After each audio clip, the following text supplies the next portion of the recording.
Hello guys, कैसे हैं। तो चलिए आज हम लोग जो है फोर्थ लेक्चर लेकर के आ गए हैं, human physiology, excretory product and their eliminations. तो आप लोग का एक बार फिर से स्वागत है संजीत बायोलॉजिकल वर्ल्ड में। मैं आपका संजीत सर आपका फिर से स्वागत करता हूँ संजीत बायोलॉजिकल वर्ल्ड में। तो आइए आज हम लोग लेक्चर 4 को लेकर के आगे बढ़ते हैं। लेक्चर 4 में हम लोग को मेनली पढ़ना क्या है ये देख लेते हैं। हम लोग को नेफ्रॉन के बारे में पढ़ना है। मेनली देखिए थोड़ा सा डिटेल लेकर के जा रहे हैं इसलिए कि आप लोग नीट देने वाले हैं, आप लोग नीट के लिए सोचेंगे। ठीक, मेडिकल बैकग्राउंड जरूर होगा। अगर बायो रखे हैं तो इसका मतलब कुछ ना कुछ सोचे होंगे मेडिकल के बारे में, इसलिए रखे होंगे। तो इसलिए हम लोग जो है थोड़ा सा इस पर थोड़ा डीप काम करते हैं ताकि आपका NCERT यूं चुटकी में हो जाए, है ना। तो इसीलिए हम लोग ऐसे थोड़ा सा पढ़ रहे हैं, ठीक ना।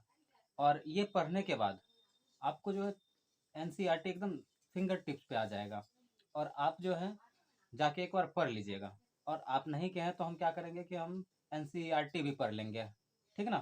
तो हम लोग पहले ये देख लेते हैं, बाय फिगर समझेंगे, फिर उसके बाद जो ये लिखा हुआ वो समझेंगे। और आपको अगर ये नोट्स चाहिए तो आप कहाँ जा सकते हैं, मेरा फेसबुक पेज पर जा सकते हैं। जैसे कि फेसबुक पेज का नाम क्या है, संजीत बायोलॉजिकल वर्ल्ड से ही जाना जाता है और इसी नाम से आपका चैनल भी है। तो आप क्या करेंगे कि फेसबुक पेज को जा करके क्या करें, फॉलो करें, लाइक करें और वहाँ पर नोट्स जो मिले उसको लिख लिया कीजिए। तो हम क्या करेंगे कि इसका लिंक दे देंगे आपको डिस्क्रिप्शन में, ठीक ना। तो चलिए हम आगे बढ़ते हैं, टाइम वेस्ट किए बगैर आगे बढ़ते हैं। तो देखिए हम लोग मेनली पढ़ने जा रहे हैं यहाँ नेफ्रॉन के बारे में।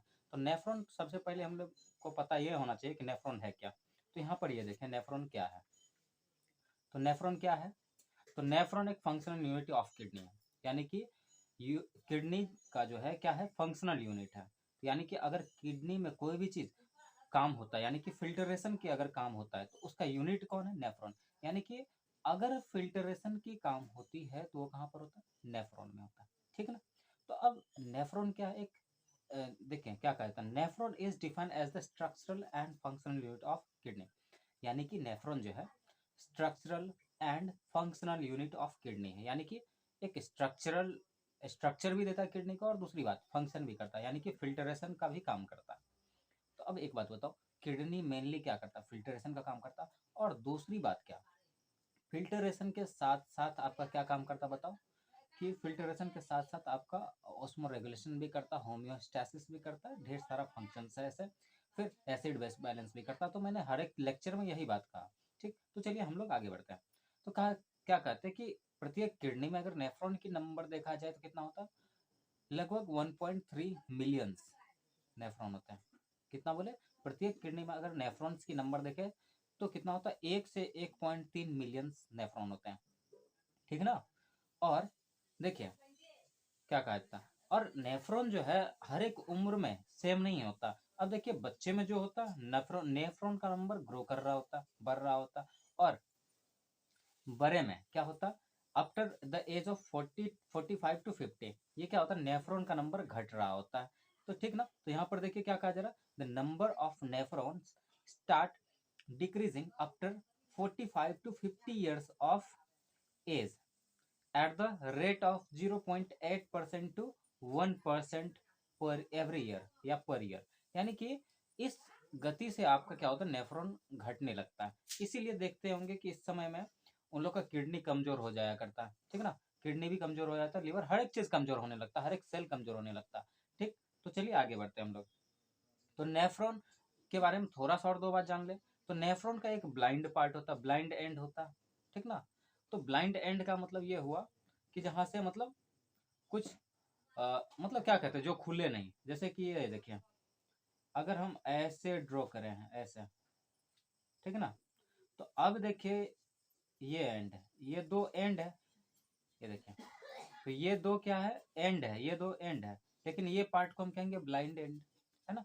तो यही बात कहा जाता है कि नेफ्रॉन का जो ये ब्लाइंड एंड होता है, ठीक ना। तो इसको हम क्या कहते हैं, नेफ्रॉन का जो ब्लाइंड एंड होता है उसको क्या कहते हैं हम, रीनल कॉर्पसल्स कहते हैं। क्या कहते हैं, रीनल कॉर्पसल्स या फिर माल्फिगियन कॉर्पसल्स कहते हैं। और फिर क्या कहते हैं, उसका ट्यूबुलर पोर्शन को हम क्या कहते हैं, रीनल ट्यूब्यूल कहते हैं। आया समझ में, क्या कहते हैं, रीनल ट्यूब्यूल कहते हैं। कोई दिक्कत। तो चलिए आगे बढ़ते हैं हम लोग। तो टाइप्स ऑफ नेफ्रॉन देखते हैं। नेफ्रॉन दो टाइप्स के होते हैं, एक क्या होते हैं, कॉर्टिकल नेफ्रॉन होते हैं और एक जक्स्टा मेडुलरी नेफ्रॉन होते हैं। अब कॉर्टिकल नेफ्रॉन कहाँ पर होते हैं? तो situated in outer cortex of the kidney, kidney के आउटर कॉर्टेक्स में होता है। ठीक, तो अब कॉर्टेक्स जान रहे हैं हम लोग, ये देखिए ये किडनी का एक क्रॉस सेक्शन हमने लिया है। ठीक, किडनी का एक क्रॉस सेक्शन हमने लिया है यहाँ पर। अब देखिए ये कॉर्टेक्स रहा, यहाँ से लेके यहाँ तक ये कॉर्टेक्स है। ठीक, तो इस कॉर्टेक्स में देखिए ये नेफ्रॉन है। ठीक, और इसके बाद देखिए और बात करते हैं, और इसका ये देखिए मेनली बात करते हैं एलओएच की, लूप ऑफ हेनले के। तो ये क्या होता है कि आपका इनर मेडु आउटर मेडुला में थोड़ा सा धसा होता है, और इनर मेडुला मतलब आउटर मेडुला में पूरा आया हुआ होता है, और लूप ऑफ हेनली जो है इसका इनर मेडुला में पार्शियली मतलब थोड़ा सा धसा हुआ होता है। जबकि हम बात करें किसका बताऊं, जक्स्टा मेडुलरी नेफ्रॉन का, तो उसका ये देखिए कि इनर मेडुला में जो है पूरा का पूरा धसा हुआ है क्या, एलओएच यानी लूप ऑफ हेनली, है ना। तो अब किडनी के कितने पार्ट होते हैं आपको तो बता ही दिया था शुरू में। ऊपर वाले पार्ट का सबसे ऊपर कैप्सुलर पार्ट होता है, कैप्सूल होता है मतलब कवरिंग होता है, उसके अंदर कॉर्टेक्स होता है, फिर यहाँ पर मेडुला का दो पार्ट होता है, एक आउटर मेडुला एक इनर मेडुला होता है। ठीक ना, आया समझ में।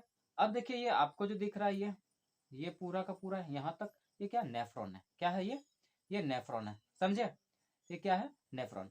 अब ये देखिए नेफ्रॉन का यहाँ से लेके यहाँ तक हम इसको पीसीटी कहते हैं, और फिर यहाँ से लेके यहाँ तक इसको हम डीसीटी कहते हैं, और ये यहाँ से लेकर के और यहाँ तक का जो रास्ता है इसको हम क्या कहते हैं बताओ, इसको हम कहते हैं एलओएच यानी लूप ऑफ हेनली। क्या कहते हैं हम, लूप ऑफ हेनली। आया समझ में, ठीक ना। तो चलो अब देखो यहाँ पर क्या होता कि इसका अलग अलग पार्ट होता, ये देखो ये कॉर्टिकल नेफ्रॉन हम इसको कह दिया क्योंकि ये कॉर्टेक्स में पाया जाता है ना। और अगर बात करें कॉर्टिकल नेफ्रॉन का नंबर का तो ये लगभग 85% होता है, और ये जक्स्टामेडुलरी नेफ्रॉन्स की अगर नंबर देखें तो ये कितने होते हैं, ये जो है आपको कितना नंबर में अगर बात करें इसका तो ये कितना होता है, मात्र 15% होता है। ठीक, आया समझ में। तो अब ये देखिए तो ये नेफ्रॉन क्या करता है कि फिल्टर करते करते करते करते ये यहाँ पर पहुंच जाता है, मतलब यहाँ से जो यूरिन को कहाँ पर रिलीज कर देता है, ये कलेक्टिंग डक्ट में।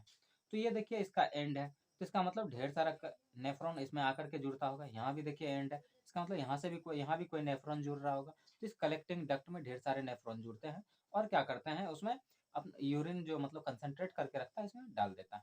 ठीक ना, समझे। और फिर क्या होता है कि ये कहाँ पर आके खुल जाता है, रिनल साइनस में। कहाँ खुल जाता है, रिनल साइनस में। और यहाँ पर जो है इस एंड को हम क्या कहते हैं, डक्ट ऑफ बिलिनी। क्या कहते हैं, डक्ट ऑफ बिलिनी। और ये कलेक्टिंग डक्ट है। आया समझ में, कोई दिक्कत। तो चलिए हम इसके बारे में थोड़ा सा और देखते हैं। ठीक, तो चलिए अब क्या कहा जा रहा है कि टाइप्स, ये देखिए कहाँ पर होता है, आउटर कॉर्टेक्स में होता है, यानी कि कॉर्टेक्स में होता है इसका। ठीक है ना। अब बात करें किसकी, कॉर्टिकल नेफ्रॉन, तो कहाँ पर होता है, आउटर कॉर्टेक्स में होता है किडनी का। अब human kidney is about, in human kidney it is about 85%। हमने अभी बताया कि ये कॉर्टिकल नेफ्रॉन की अगर नंबर परसेंटेज की बात करें तो कितने होते हैं, 85% होते हैं। अब लूप ऑफ हेनली शॉर्ट होते हैं, और हेयर पिन शेप होते हैं। तो आप ही बताओ ना हेयर पिन शेप है कि नहीं, दिखाते हैं अभी। ये देखो ये हेयर पिन शेप है कि नहीं, देखो ये हेयर पिन शेप है कि नहीं। तो इसको हम क्या कहते हैं, ये लूप ऑफ हेनली कैसा है, हेयर पिन शेप है। ठीक है ना, आया समझ में। तो अब देखो हेयर पिन शेप होते हैं। अब क्या कहते हैं, हाँ, तो कॉर्टिकल नेफ्रॉन की कुछ विशेषताएं क्या है कि ये शॉर्ट होता है, हेयर पिन शेप होता है। ठीक, और bend which hairpin bend होते हैं which penetrate only up to outer zone of medulla, यानी कि जो कि सिर्फ और सिर्फ मेडुला का आउटर जोन को पेनिट्रेट कर सके, समझे। जो कि मेडुला का सिर्फ आउटर जोन को पेनिट्रेट कर सके उसको हम क्या कहते हैं, कॉर्टिकल नेफ्रॉन। तो यानी कॉर्टिकल नेफ्रॉन का जो एलओएच यानी लूप ऑफ हेनली वो किसको सिर्फ पेनिट्रेट कर पा रहा है, आउटर मेडुला को। और ब्लड सप्लाई इसमें क्या है, पेरिट्यूबुलर कैपिलरीज है, इसका ब्लड सप्लाई क्या है, पेरिट्यूबुलर कैपिलरीज। फंक्शंस क्या है, यूरिन फॉर्मेशन, है ना। और तो अब देख लीजिए इसके बारे में देखते हैं जक्स्टा मेडुलरी नेफ्रॉन के बारे में। तो ये क्या होता है, आपको इनर कॉर्टेक्स नियर मेडुला, तो इनर कॉर्टेक्स नियर मेडुला यानी कि मेडुला के आसपास होता है, और ये 15% होता है मात्र। लूप ऑफ हेनली लॉन्ग होते हैं, हेयर पिन बैंड जो कि आपको कहाँ पर कि पेपिले तक ये पेनिट्रेट करता है। समझ में आ रहा? तो पेपिला आपको समझ में आ रहा होगा, पेपिला कैसे होता? अब बताइए, ये मेडुला था, ये मेडुलरी पिरामिड था, ठीक ना? मेडुलरी पिरामिड पे कुछ ऐसे था, फिर यहाँ से ये खुलता था कहाँ, एक बताओ, कैलिसस में खुलता था, ये कैलिसस फिर पेल्विस में खुलता था, याद है कि नहीं? तो अब यहाँ पर ये एंड जो था, इसको हम पेपिले कहे थे, और यहाँ पर इस यहाँ से लेके यहाँ तक हम क्या कहते हैं, मेडुलरी पिरामिड कहे थे, याद है? अरे याद है कि नहीं? ठीक, तो चलिए आगे बढ़ते हैं। तो ये क्या होता है कि यहाँ पर जाकर के खुलता है इस जगह। तो अब बताइए, पूरा का पूरा तो डीप मेडुला में घुस गया है ना, तो ये मात्र 15% होता। अगर इसकी ब्लड सप्लाई की बात करें तो क्या होता है, वासा रेक्टा। तो देखो, वासा रेक्टा के बारे में हम लोग कब जानेंगे डिटेल में, जब हम लोग पढ़ रहे होंगे किसके बारे में, काउंटर करंट मैकेनिज्म के बारे में। किसके बारे में? काउंटर करंट मैकेनिज्म के बारे में जब पढ़ रहे होंगे तो हम लोग इसके बारे में बहुत बेहतर तरीके से जानेंगे। काउंटर करंट मैकेनिज्म के बारे में थोड़ा सा बता दें, अगर इसके बारे में बोले हैं तो। क्या काउंटर करंट मैकेनिज्म क्या होता है कि मतलब देखो, अब क्या होता है कि एक मिनट, हम थोड़ा सा एक पेज लेते हैं, एक पेज ले या नहीं ले, ले या नहीं ले, ले या नहीं ले, ठीक, यहाँ पर है, थोड़ा सा इस जगह कर लेते हैं, ठीक। अब देखो, तो जैसे कि ये क्या होता है, नेफ्रॉन का कुछ पार्ट ऐसे, इसको पेंस इससे बना लेते हैं,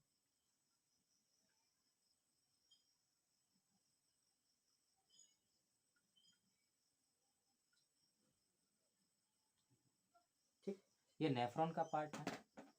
और हम इसके बगल में क्या करते हैं, ब्लड वेसल्स का पार्ट बना लेते हैं, जिसको हम वासा रेक्टा कह रहे हैं, याद है? समझ में आ रहा ना? तो ये देखिए, अब क्या होता है, इसमें यूरिन का फ्लो इधर देखिए, इधर से ऐसे हो रहा होता, ठीक है ना, इधर बाहर, और ब्लड का फ्लो कुछ ऐसे हो रहा होता,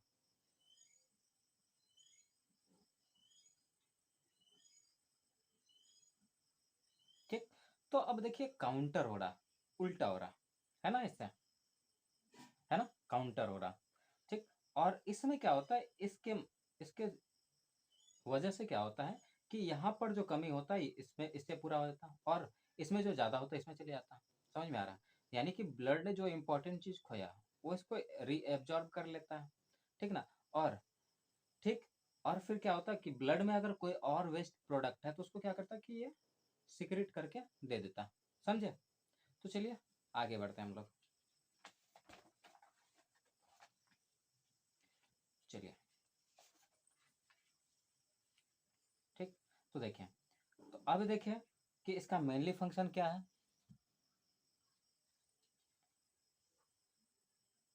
ठीक ना? अब देखिए क्या कहते हैं कि mainly function concentration of urine, यानी यूरिन को कंसंट्रेट करता। अब आपको बताते हैं कि जीएफआर का रेट जो होता है, क्या कहते हैं, ग्लोमेरुलर फिल्ट्रेशन रेट जो होता है वो कितना होता है आपका, 178 litre per day, sorry 180 litre per day. तो अब बताइए, 180 लीटर जो ये जीएफआर का रेट है, अगर ये इतना जीएफआर 180 है, अगर ये बताइए आपका बॉडी से निकल जाए तो क्या होता है, डिहाइड्रेशन की वजह से मर जाएंगे आप। तो ठीक इसी के लिए क्या होता है, कंसंट्रेशन जरूरी होता है, यानी कि वाटर का कंजर्वेशन जरूरी होता है, ठीक ना? तो वाटर का कंजर्वेशन फ्रॉम यूरिन इसी को कंसंट्रेशन तो कहते हैं, है ना? तो अब देखिए फॉर्मेशन, और फिर उसके बाद क्या होता है, पहले कंसंट्रेशन, दूसरा क्या है, यूरिन फॉर्मेशन। समझे? कोई दिक्कत? अब देखिए, रीनल कॉर्पसल्स के दो पार्ट होते हैं। रीनल कॉर्पसल्स के कितने पार्ट होते हैं? दो पार्ट होते हैं। क्या क्या? हैविंग टू पार्ट, एक ग्लोमेरुलस पार्ट, दूसरा बोमेंस कैप्सूल होता। ठीक, तो अब बोमेंस कैप्सूल के बारे में हम पढ़ेंगे इसी के बगल में, यहाँ पर अभी तुरंत हम बताएंगे यहाँ पर, ठीक ना? तो अब चलिए आगे बढ़ते हैं। अब ट्यूबुलर नेफ्रॉन के बारे में पढ़ते हैं। तो इसका तीन पार्ट होता है। क्या होता है? PCT, DCT, PCT, LOH and DCT. PCT का मतलब होता है प्रॉक्सिमल कन्वोल्यूटेड ट्यूब्यूल, एलओएच का मतलब होता है लूप ऑफ हैनली, और डीसीटी का मतलब क्या होता है, डिस्टल कन्वोल्यूटेड ट्यूब्यूल। अब देखिए एलओएच का तीन पार्ट होता है। क्या? एक डिसेंडिंग लिम्ब होता, फिर एक असेंडिंग लिम्ब होता, और एक हेयर पिन एंड होता है, हेयर पिन बेंड होता है, ठीक। अब डिसेंडिंग सेगमेंट कैसा होता है, थिक होता है। असेंडिंग सेगमेंट कैसा होता है, थिन होता है।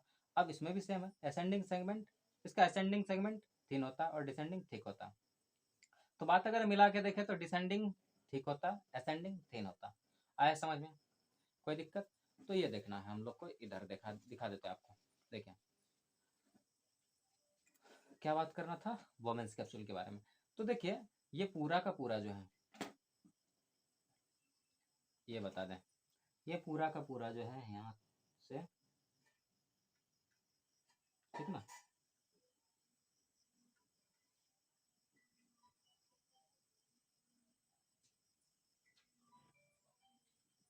ये क्या है, वोमेंस कैप्सूल है। क्या है ये, वोमेंस कैप्सूल है। अब ये पूरा ऐसे करके होता है, ये वोमेंस कैप्सूल है, ठीक। अब देखिए इसका, ये विसरल सेल्स होते हैं और ये क्या होता है, पराइटल सेल्स होते हैं, ठीक ना। और इसमें फिर क्या होता है, ये देखिए ग्लोमेरुलस आ रहा होता है, ठीक ना। तो ग्लोमेरुलस क्या है, nothing but a tuft of blood vessels. क्या है ये, टफ्ट ऑफ ब्लड वेसल्स। लीजिए हम आपके लिए कर देते इसको कलर, ठीक ना।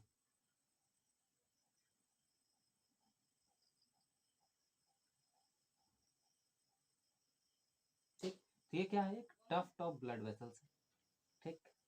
लीजिए ये टफ्ट ऑफ ब्लड वेसल्स है। तो अब ये देखिए पूरा का पूरा को हम क्या करते हैं, ये यहाँ से लेके यहाँ तक ये वोमेंस कैप्सूल।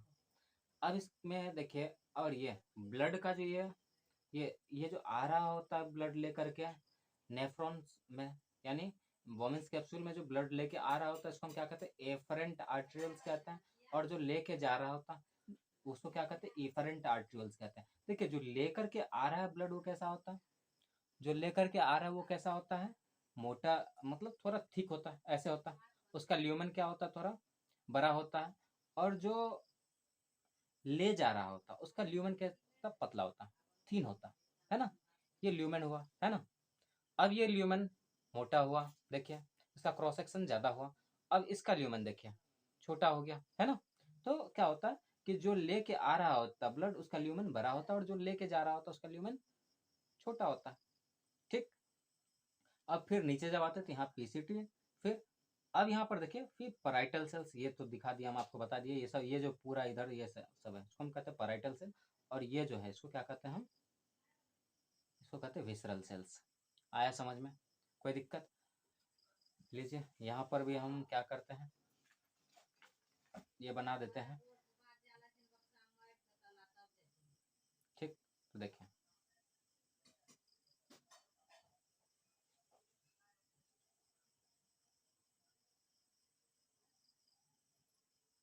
वैसे एक बात बताइए आप, कि यहाँ पर जो हम एक साइड का ये मोटा ल्यूमन वाला दे रहे हैं जो लेके आ रहा है, और जो लेके जा रहा है उसको पतला कर रहे हैं, ऐसा करने का कारण कुछ तो होगा, कुछ दिमाग में आ रहा होगा। अगर आ रहा है तो कमेंट कर दें, क्या है बताओ। कि ये इसलिए दिया गया है ताकि प्रेशर बन सके, और प्रेशर बनने के बाद क्या हो सके, ये इधर आ सके, तब ना फिल्ट्रेट बनेगा भाई। ये अंदर आएगा तब तो फिल्ट्रेट बनेगा, है ना, इसीलिए इसको ऐसा किया गया है, ठीक। तो नेचर ने हर चीज को सोच करके बनाया है, समझे। तो नेचर हर चीज को सोच करके बनाया है। तो अब आपको ये समझ में आया। अब ये पूरा का पूरा वोमेंस कैप्सूल हो गया, ये क्या हो गया, विसरल सेल्स हो गया, ठीक। और ये पराइटल सेल्स हो गया, और ये कैप्सुलर, ये जो है ये कैप्सूल हो गया, इसको कैप्सूल कहा देता है। लीजिए ये क्या है, ये कैप्सूल है, इसको कैप्सूल कहा दीजिए, CAPSULE। आया, चलिए अब थोड़ा सा हम लोग वोमेंस कैप्सूल के बारे में पढ़ने जाते हैं। देखो तो ये क्या है, वोमेंस कैप्सूल। तो अब वोमेंस कैप्सूल क्या है इसके बारे में थोड़ा सा जान लेते हैं। तो Bowman's capsule is a capsular structure, कैसा कैप्सुलर स्ट्रक्चर है, ठीक, विच इनक्लोज द ग्लोमेरुलस। तो देखिए कैप्सूल बना रहा है जिसके, ये कैप्सूल है, इसके अंदर क्या आ रहा है कि ग्लोमेरुलस आ रहा है, यानी कि टफ्ट ऑफ ब्लड वेसल्स आ रहा है, ठीक। Blood capillaries, tuft of blood capillaries आ रहा है, फिर निकल रहा है ना। तो ये एक तरह से क्या हो रहा है कि आपका ये क्या बना रहा है। अब देखो ये ब्लड वेसल्स आ रहा है ना।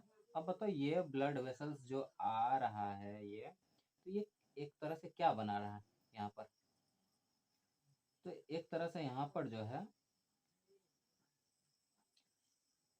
ये ग्लोमेरुलस यहाँ आ रहा है और ये पूरा का पूरा वोमेन्स कैप्सूल है। तो एक तरह से क्या हो गया, कैप्सुलर स्ट्रक्चर बन गया ना, बताओ कैप्सुलर स्ट्रक्चर बन गया क्योंकि ये इनक्लोज कर रहा कुछ ऐसा स्ट्रक्चर है ना। और ऐसा ही दिखता। तो अब फनल देखे होंगे, फनल, अरे टिप तो देखे होंगे, तेल वेल ढालने के लिए हम लोग यूज करते हैं, समझे। तो चलो अब देखिए क्या है, क्या कहते हैं इसके बारे में कि women's capsule is a capsular structure which enclose the glomerulus. क्या करता है, ग्लोमेरुलस को इनक्लोज करता, मतलब उसको सराउंड करता। It is a funnel shape, कैसा होता है, टिप शेप का होता, फनल शेप का होता। और कैसे बनता, 2 लेयर से बनता। ऊपर होता जो अंदर की ओर होता है, इसको देखिए, याद देख लीजिए, एक मिनट, ये देखिए, ये जो है यही बोल रहे हैं कि अंदर की तरफ जो सेल होता है वोमेन्स कैप्सूल का, उसको क्या कहते हैं हम, अंदर वाला सेल को हम क्या कहते हैं, विसरल सेल कहते हैं, इसको पैराइटल सेल कहते हैं। आया समझ में। तो वही बताया जा रहा है यहाँ पर कि 2 लेयर से बने होते हैं, 2 सेल के लेयर से बने होते हैं। Visceral layer in the inner outer parietal cells layer. तो मतलब बाहर में क्या होता है, पैराइटल सेल का लेयर होता है। अब visceral cell layer covered the glomerulus capillaries. अब ग्लोमेरुलस का कैपिलरीज को कौन कवर करता है बताओ, ये विसरल सेल्स। और पैराइटल सेल्स क्या करता है, which layer cover the outer portions of the tubular part, यानी ट्यूबुलर पार्ट का आउटर पार्ट को। यानी कि ये देखें, ये जो है ये ट्यूबुलर पार्ट बन रहा है ना। तो इस पार्ट को क्या करता है, कवर कौन करता है बताओ, कौन करता है, ये पैराइटल सेल करता है। आया समझ में, कोई दिक्कत। हाँ चलो, अब देखो क्या कहते हैं, दिस स्पेस इन बिटवीन। अब देखिए क्या होता है कि इन दोनों के बीच में स्पेस दिखता है ना। या देखो भाई, ये हुआ विसरल सेल, ये हुआ पैराइटल सेल। तो इन दोनों के बीच में जो स्पेस है इसको हम क्या कहते हैं, ल्यूमेन कहते हैं। क्या कहते हैं, LUMEN, क्या कहते हैं, इसको ल्यूमेन कहते हैं, ठीक है ना। इसको क्या कहते हैं, ल्यूमेन कहते हैं। आया समझ में, कोई दिक्कत। ये ल्यूमेन हो गया। अब देखिए क्या कहा जा रहा है कि हाँ, तो ये बता दिया ल्यूमेन। अब थोड़ा सा इसका हिस्टोलॉजी जान रहे, देख लीजिए, थोड़ा डीप हो रहा है, लेकिन बस आप ये देखिए कि आप नीट के लिए सोच रहे हैं, थोड़ा सा डीप, थोड़ा सा चलता है, क्योंकि आपको एनसीईआरटी को डीपली जानना है। तो आपको बताया जाता होगा कि सब चीज़ एनसीईआरटी से है, लेकिन एनसीईआरटी को डीपली जानना जरूरी होता, समझे। एनसीईआरटी को डीपली जानना बहुत जरूरी होता, ठीक। तो देख लीजिए, अब इसका हिस्टोलॉजी देखते हैं कि both layer of the Bowman's capsule are composed of single layer of flattened epithelial cells. तो दोनों लेयर जो होते हैं, यानी कि विसरल लेयर और क्या पैराइटल लेयर जो होते हैं, एक फ्लैटेंड एपिथेलियल सेल से बना होता है, ठीक।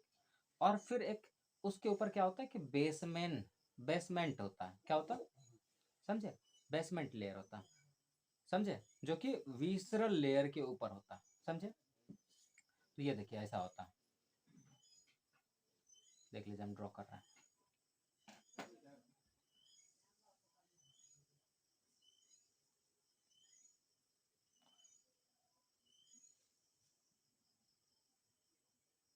ये वुमेन्स कैप्सूल हो गया, ठीक, ये वुमेन्स कैप्सूल। अब इसके, अच्छा ये सब बताते पहले, ये विसरल लेयर हो गया, है ना, ये विसरल लेयर और ये पैराइटल लेयर, इन दोनों के बीच में ल्यूमेन हो गया। अब विसरल लेयर जो होता है ये क्या होता है, ये फ्लैटन सेल से बना होता है, और इसके ऊपर ना आपको क्या होता है कि बेसमेंट मेम्ब्रेन होता है। क्या होता है इसके ऊपर कुछ ऐसे बेसमेंट मेम्ब्रेन होता है, ठीक, ये बेसमेंट मेम्ब्रेन होता है, ठीक ना। फिर यहाँ पर क्या होता है, आपका ग्लोमेरुलस आ रहा होता है, ऐसा, ठीक है ना, ग्लोमेरुलस आ रहा होता, ठीक। तो यानी आप सोच लीजिए कि यहाँ पर एक क्या होता है कि छन्नी का प्रोसेस चल रहा है, चाय छन्नी। तो आप लोग क्या करते हैं, चाय छानते हैं ना, ठीक। तो उसके लिए क्या करते हैं कि देख लीजिए, सबसे पहले क्या होता है कि यहाँ पर आने के बाद यहाँ प्रेशर क्रिएट होता है। प्रेशर क्रिएट होने के बाद क्या होता है कि यहाँ का जो भी चीज़ है लगभग इसमें निकल जाता है, इस ल्यूमेन में आ जाता है। तो इस ल्यूमेन में आने के लिए कितने फिल्टर्स को पास करना होता है?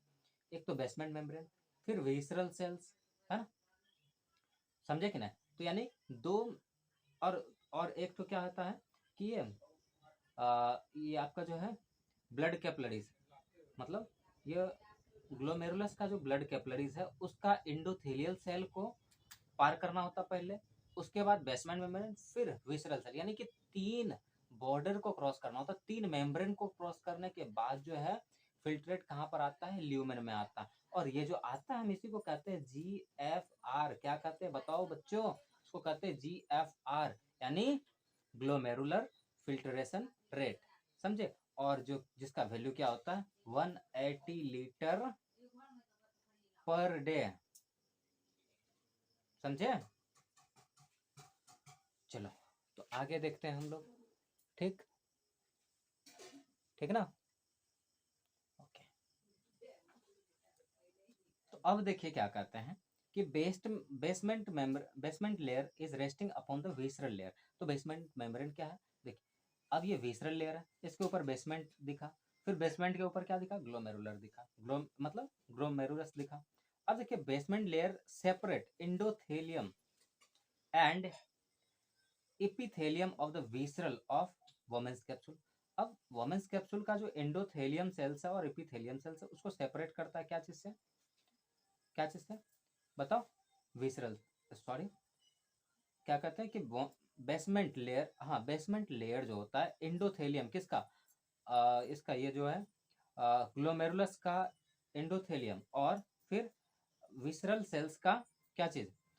एपिथेलियम को सेपरेट करता है, एक तरह से दोनों के बीच में बैरियर क्रिएट करता है। अब देखिए, ये हुआ आपका क्या, मान लीजिए ये वोमेन्स कैप्सूल है, ठीक, ये वोमेन्स कैप्सूल है, और ये क्या है आपका? ग्लोमेरुलस है। तो ये हुआ इसका इंडोथेलियम, और ये हुआ इसका एपिथेलियम। इन दोनों के बीच में जो स्पेस दिख रहा, इस स्पेस में क्या होता है आपका?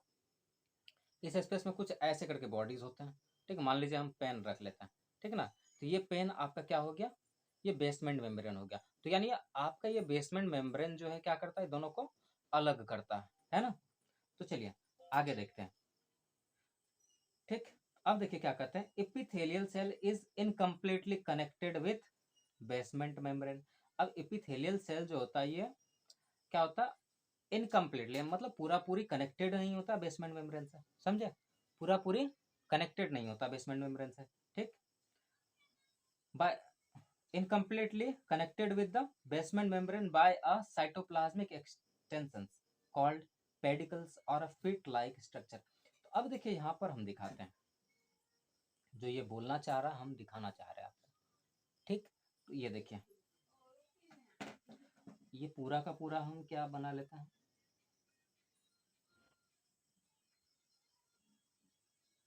ठीक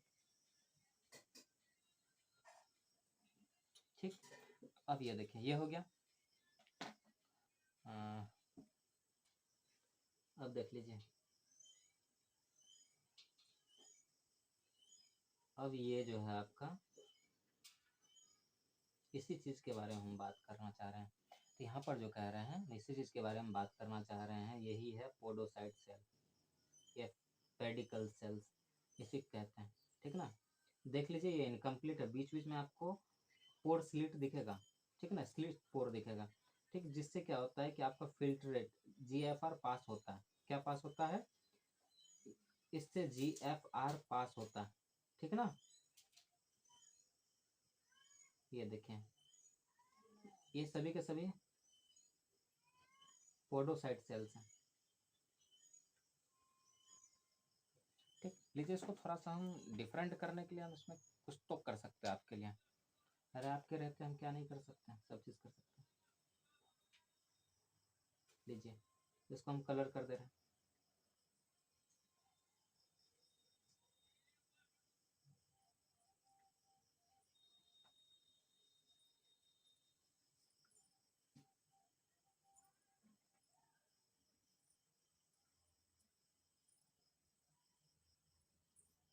हाँ। तो ये है आपका क्या? ये देखिए, इसको हम कहते हैं पोडोसाइट सेल्स। पोडोसाइट कब कहेंगे हम? पोडोसाइट क्या कहेंगे? अब देखिए, पोडोसाइट कब कहेंगे हम? दिस सेल्स, अब यानी कि दिस सेल का कहने का मतलब हुआ एपिथेलियल सेल विथ, क्या कहते हैं, एपिथेलियल सेल विथ पेडिकल्स और या साइटोप्लाज्मिक एक्सटेंशन। इसको हम क्या कहते हैं? This cells are arranged by leaving a slit pore. अब देखिए क्या कहते हैं, endothelial cells, sorry, epithelial cells with pedicels called podocyte, यानी कि एपिथेलियल सेल के साथ पेडिकल को मिला देते हैं तो हम क्या कहते हैं, उसको पोडोसाइट सेल कहते हैं। देखिए फीड लाइक कुछ स्ट्रक्चर दिखता है और बीच में आपको स्लिट पोर दिखता है, जिधर से आपका क्या होता है, जिधर से क्या होता है कि आपका ये जो है मतलब ये निकलता है, ठीक ना। ये मतलब क्या, बताओ, ये क्या निकलता है? ये का मतलब हुआ ये जीएफआर निकलता है, ठीक है ना। जीएफआर का मतलब क्या समझ रहे हो? ग्लोमेरुलर फिल्ट्रेशन रेट, या फिर कहते हैं इसको जीएफ कह सकते हैं, गलत मत समझना। जीएफ का मतलब हुआ ग्लोमेरुलर फिल्ट ग्लोमेरुलर ग्लोमेरुलर फिल्ट्रेट, वो निकलता है, ठीक ना। ठीक, तो ये हो गया, अब समझ में आया। तो अब देखिए एक बार हम हिस्टोलॉजी के फिर से एक बार बता देते हैं। हिस्टोलॉजी क्या है कि दो लेयर होते हैं वोमेंस कैप्सूल के, ठीक, समझे, और वो भी single layer of flattened cells epithelial cell से बने होते हैं। अब बेसमेंट लेयर क्या होते हैं, विसरल लेयर पे बैठे होते हैं। अब बेसमेंट लेयर क्या करते हैं, एंडोथेलियम सेल किसका, बताओ, ये क्या है बताओ।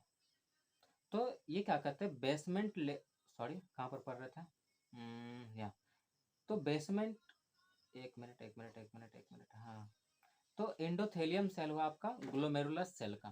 तो यानी कि ग्लोमेरुलस